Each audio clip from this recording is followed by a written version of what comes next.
Et salut! Je vous retrouve aujourd'hui pour vous parler de papeterie, d'organisation et plus particulièrement de bullet journal. Si vous me suivez sur Instagram et Twitter, vous savez déjà que je suis complètement tombée en amour pour ce système d'organisation que j'applique depuis quelques semaines maintenant. Or, il se trouve que suite à mes nombreuses photos sur Instagram, vous avez été très nombreux à me demander de faire une vidéo sur le sujet afin de vous expliquer un petit peu dans les grandes lignes ce qu'est le bullet journal et comment est-ce que moi je l'applique. Le concept est né à New York et a été inventé par Ryder Carroll, un directeur artistique spécialiste du design interactif. Mais qu'est-ce que le bullet journal? Le bullet journal, c'est un système d'organisation qui vous permet de mettre au placard tous les cahiers que vous utilisiez jusqu'ici, et je vous laisse remarquer que j'en avais énormément, pour les englober dans un seul et même cahier, le bullet journal. J'ai découvert ce système très récemment, donc du coup le mien n'est pas très fourni, mais j'ai l'intention de vous montrer comment est-ce que je fais moi pour réussir à m'organiser dans ma vie de tous les jours, dans ma vie de blogueuse, de youtubeuse et dans ma vie de lectrice et d'Emily. Si vous souhaitez en apprendre plus sur le système basique du bullet journal, je vous invite à cliquer sur la vidéo qu'il y a derrière. Il se trouve que Ryder Carroll est un super mec parce que non seulement il a des super idées, mais il les partage gratuitement avec tout le monde. Il explique dans cette vidéo comment est-ce qu'il a mis en place son bullet journal, qu'est-ce que le principe même du bullet journal, et si vous comprenez un petit peu l'anglais, je pense qu'il vous expliquera ça bien mieux que moi. Donc n'hésitez pas à cliquer. Avant de vous présenter l'intérieur de mon bullet journal, je voudrais vous présenter le matériel que j'utilise et également vous parler des inspirations qui me permettent de faire le mien. Je prends mes inspirations absolument partout, que ce soit sur Pinterest, Instagram, Twitter, Facebook, auprès de mes copines ou encore chez la grande Bowberry qui est pour moi la reine incontestée du bullet journal décoratif, que je vous invite à aller voir. D'ailleurs je vous mets tout ça en barre d'infos. Tout est bon pour m'inspirer et je ne m'en cache absolument pas. Donc à savoir que vous risquez de trouver des choses de chez Bowberry dans mon bullet journal, mais également d'ailleurs. C'est un espèce de melting pot qui me ressemble un petit peu plus. Et voilà. Je fais mon bullet journal dans un cahier Leuchtturm 1917 sur les conseils de Bowberry. C'est un cahier avec des petits points et les petits points c'est super pratique. J'adore ce cahier, je l'emporte partout avec moi. Vous allez voir qu'il se porte très bien à la pratique du bullet journal, en tout cas moi je suis fan. Après les cahiers, indispensable pour moi, le stylo. Mon bullet journal, limite je pourrais le faire qu'avec des stylos, j'adore ça. C'est pourquoi j'en ai plein. J'en ai par exemple chez Faber-Castell, celui-ci avec une pointe plus large, qui fait un petit peu stylo. Pour les effets et les dessins, c'est génialissime. Mais mon préféré reste quand même celui-ci de chez Unipen, en pointe 0,5. C'est avec celui-ci que je fais tous mes dessins quasiment et tous mes écrits. Les autres, c'est du complément que j'utilise de temps en temps, mais je les utilise quand même bien moins. On poursuit dans les stylos avec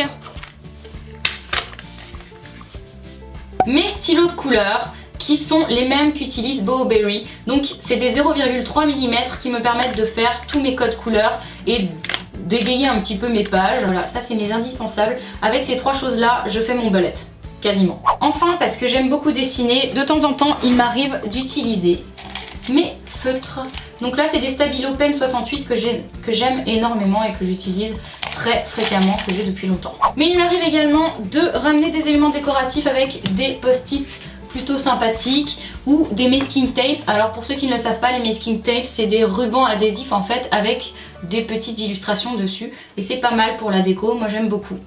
Mais j'utilise plus ça pour mon filofax. Après vous avoir montré le matériel que j'aime utiliser, on va passer au bullet journal. Et j'essaye de vous expliquer au mieux comment est-ce que je fonctionne et pourquoi est-ce que je fais les choses comme je les fais. La première page, page avec mes coordonnées. Sait-on jamais, si je le perds, peut-être que quelqu'un me le ramènera. Ensuite nous avons l'index. L'index ça va me permettre de savoir où sont les choses dans le carnet. Parce que l'un des avantages de cette petite merveille, de ce petit carnet Leuchtturm, je sais pas comment on dit, c'est qu'il y a la pagination sur le bas et ça me permet donc de savoir où se trouvent les choses et c'est génialissime. La page la plus importante du bullet journal. Si vous comprenez cette page, vous comprenez le système même. Comme je vous le disais, c'est un système de code. Moi, mon code, ça va être celui-ci. C'est-à-dire que dès que j'ai un petit point, c'est que je dois faire une tâche. Dès que je le barre d'une croix, c'est qu'il est fait. Un événement, c'est un rond. Quand j'ai un événement que j'ai pas eu le temps de faire et que je reporte, ça va être une croix. Les choses urgentes, une étoile. Les recherches, un point d'exclamation. Et les notes, une barre. Vous avez compris? Si ce n'est pas le cas, ne vous inquiétez pas, vous allez comprendre avec le reste. J'ai un calendrier annuel, donc c'est joli, je trouve ça joli personnellement. Et ça me permet aussi de voir les dates et les jours qui correspondent sur toute l'année. Voilà, c'est pas très utile, mais j'en avais besoin quand même, je trouve ça, c'est quand même la base dans un agenda. Ensuite, cette page, vous allez la retrouver chaque mois, c'est ma page du mois. C'est-à-dire que c'est cette page-là qui me permet de voir tous les événements que j'ai au mois. Donc elle se découpe comme ceci. Vous avez le mois d'avril qui va être sur toute la longueur comme ça, avec les jours et les dates qui correspondent. Sur la colonne de gauche, on va avoir toute la journée. Sur la colonne du milieu, vous allez avoir la matinée, la colonne de droite, l'après-midi, mes objectifs du mois, et tout ça fonctionne avec un code couleur. Ça, c'est vraiment une page essentielle pour moi et j'adore la faire. Ça me détend et en plus ça me permet vraiment de m'organiser comme il se doit. Ensuite, nous avons le Calendex. Alors cette page-là, c'est ma page préférée de tout le bullet journal. C'est le même principe que pour le mois, que pour la page mensuelle, sauf que là, c'est sur toute l'année. Ça vous permet vraiment de voir en globalité ce que vous devez faire au cours de l'année. Et pareil, système de code que j'utilise avec des codes couleurs juste en dessous. Voilà, ça c'est vraiment mon essentiel du bullet journal. Enfin, un bullet journal n'est pas un bullet journal sans ses daily. Une daily, ça va être une liste de choses à faire par jour que j'organise en suivant le code que je vous montrais tout à l'heure. Ce code-ci. Donc là par exemple nous avions vendredi, j'avais énormément de choses à faire comme vous pouvez le constater et j'ai très bien travaillé puisque quasiment tout a été fait. Donc en gros je note ce que je dois faire et je suis le code que je vous montrais tout à l'heure. Et enfin ces petites choses que vous allez retrouver partout dans mes daily, c'est des petits carrés qui correspondent aux horaires de la journée. Ça me permet d'organiser mes journées et ça respecte un code couleur que je n'ai pas noté dans le bullet journal mais qui est gravé dans ma tête. Et voilà, c'est juste histoire de savoir à quelle heure est-ce que je dois faire quoi, vraiment pour être un petit peu plus disciplinée. Une page que j'aime énormément aussi, c'est ma page Update Lecture. Sur cette page, je note tous les livres que j'ai déjà lus et que je dois encore chroniquer en vidéo. Ça me permet de voir où j'en suis, ce qui me reste à présenter. Enfin voilà, c'est vraiment pas mal pour s'organiser. Comme vous pouvez le voir, j'ai pas mal de livres d'avance que je n'ai pas encore présentés. On sait jamais, les pannes de lecture, ça peut arriver. Et j'arrête de parler, je vous montre les daily jusqu'à ce qu'on trouve une page que vous n'avez pas encore vue. Donc ça va être du daily. J'aime bien aussi mettre la météo sur mes journées. Ça laisse une trace de la journée que j'ai passée.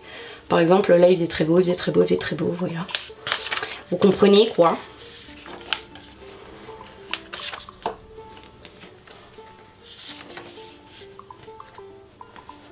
Mes daily.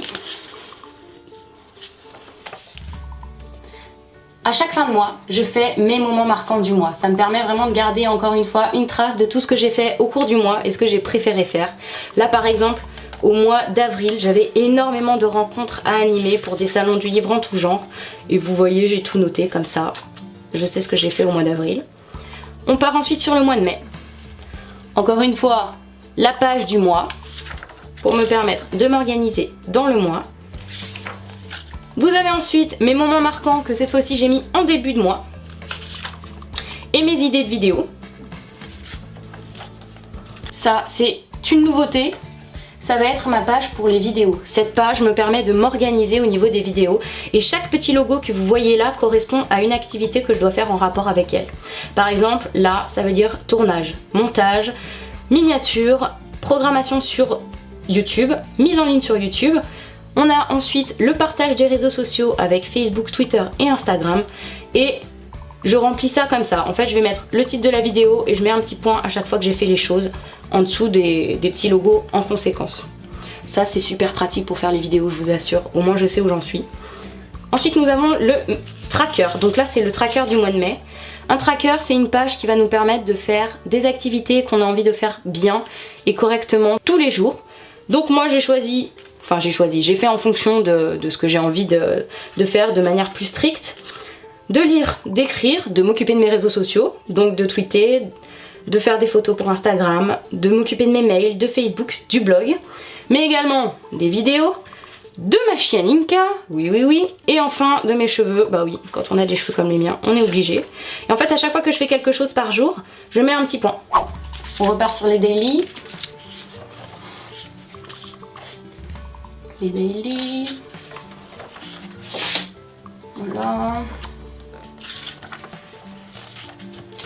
Là j'ai refait un petit calendex comme je vous montrais tout à l'heure parce que mon calendex qu'on retrouve au début, C'est un calendex où je vais mettre que les choses qui sont confirmées, donc les choses que je suis sûre de faire. Et pour éviter les ratures, je me suis refait un petit calendex avec les choses probables. C'est-à-dire que toutes les propositions que je vais avoir, je vais les noter là-dedans. Même si ça n'aboutit pas, c'est pas grave, au moins j'ai une trace. Et quand on me propose une nouvelle chose, une nouvelle mission, et ben je vois ce que j'ai à faire, si j'ai quelque chose de déjà prévu ou peut-être sur le jour en question.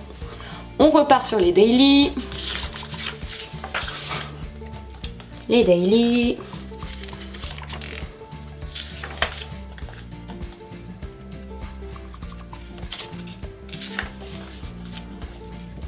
Et on arrive au mois de juin. Et rebelote pour le mois de juin. Première page du mois, avec les objectifs, les moments marquants et le tracker. Vous comprenez?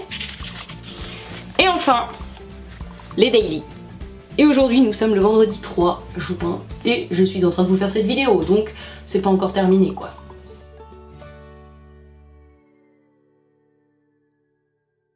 Voilà, vous avez pu voir mon bullet journal. Si vous aussi vous en avez un, n'hésitez pas à le partager en photo avec moi sur tous les réseaux sociaux. Vous savez que je suis sur Twitter, Instagram, Facebook, Snapchat, Pinterest, YouTube, sur le blog. Enfin bref, je suis un petit peu partout, donc n'hésitez pas. J'espère que cette vidéo vous aura plu et vous aura fait plaisir. En attendant une prochaine vidéo, je vous souhaite quant à moi d'excellentes lectures bien sûr et je vous dis à très vite.